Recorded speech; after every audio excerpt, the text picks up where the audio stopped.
Madam చెప్పండి అసలు మీ డిమాండ్లు ఏంటి ఏమనుకుంటున్నారు? మా మీ అందరికీ తెలుసు కోల్కతా ఆర్జీకర్ మెడికల్ కాలేజ్లో జరిగిన దారుణం గురించి మీ అందరికీ తెలుసు. 36 గంటలు డ్యూటీ చేసిన డాక్టర్ని ఆమె ఓన్ హాస్పిటల్లో దారుణంగా రేప్ చేసి మర్డర్ చేశారు. మీ అందరికీ తెలుసు.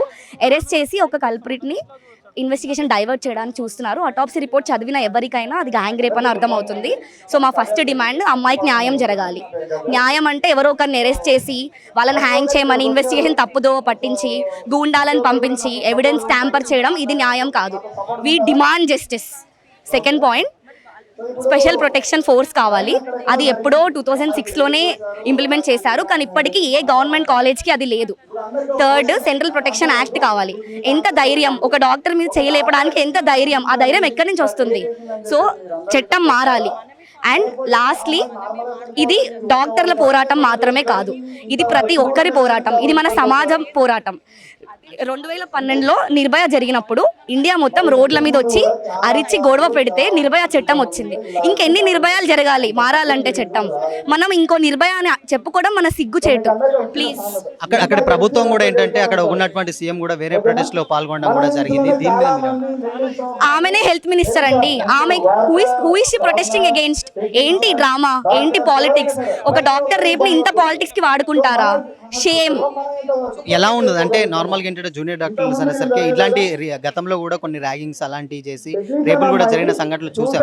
బట్ ఇప్పుడు ప్రజెంట్ అంటే ఇండియాలో ఎలా ఉంటుంది అనుకోవచ్చు అంటే ఏంటంటే కొన్ని కాలేజెస్ లో మాత్రమే అని వాళ్ళు మాత్రం అంటే పొలిటీషియన్స్ చెప్తూ ఉన్నారు, అన్ని కాలేజీలో కాదు అని అంటున్నారు.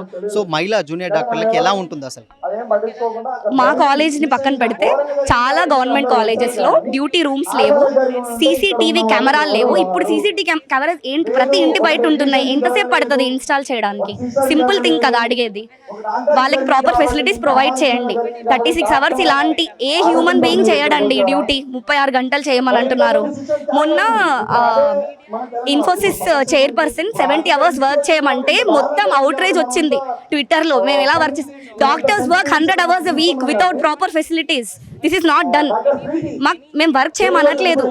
ఒక నార్మల్ హ్యూమన్ బీయింగ్ ఒక వాష్రూమ్, ఒక డ్యూటీ రూమ్ కలిపేయండి ప్లీజ్. అంటే నార్మల్ గా గ్యాంగ్ రేప్ జరిగింది. ఆమె పోస్ట్ మార్టం రిపోర్ట్ లో కూడా ఒక 150 మిల్లీగ్రాముల స్పర్మ్ కూడా దొరికిందని చెప్తున్నారు. సో అంటే వాళ్ళు ఏంటంటే ఇది గ్యాంగ్ రేప్ కాదని కొంతమంది తప్పుబోవ పట్టించే ప్రయత్నాలు చేస్తారు. నేను చెప్తా వినండి. ఆమె హయోయిడ్ బోన్ బ్రేక్ అయింది, ఆమె పెల్విక్ గర్డిల్ బ్రేక్ అయింది, మల్టిపుల్ ఇంటర్నల్ ఇంజరీస్ ఉన్నాయి. 30 minutes ఒక మనిషి, is it humanly possible to inflict such injuries అని నేను అడుగుతున్నా. దీనికి మీరు డాక్టర్ చదవాల్సిన అవసరం లేదండి. నార్మల్ మనిషి ఆలోచించండి. అది కూడా వాడు తాగున్నాడు అంటున్నారు. మీరే చెప్పండి, ఒక ఆల్కహాలిక్ పర్సన్ని రెసిస్ట్ చేయలేదా ఒక్క అమ్మాయి కదా? అంతగానం ఎందుకు భరిస్తారు? She almost fought till her last breath. That is not said by me, that is said by the autopsy report. This is a gang rape. People are trying to cover up. We will fight for justice.